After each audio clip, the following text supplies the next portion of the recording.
това, което мислим, това, което желаем и това, за което мечтаем. Вие го изказахте с много по-добър български от моя. Извинявам се и за българския си. Преди всичко искам да благодаря на община Кърджали за великото гостоприемство, нека река.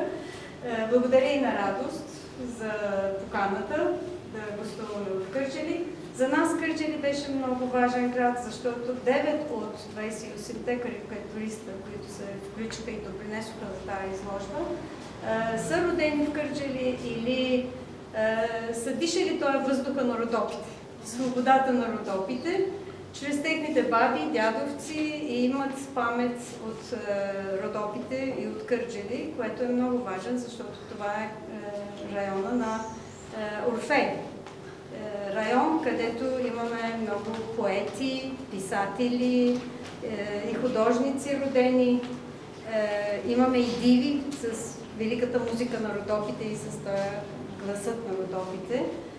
Затова за нас Кърджали беше много важен град, да започнем от Кърджали, нашия поход из България.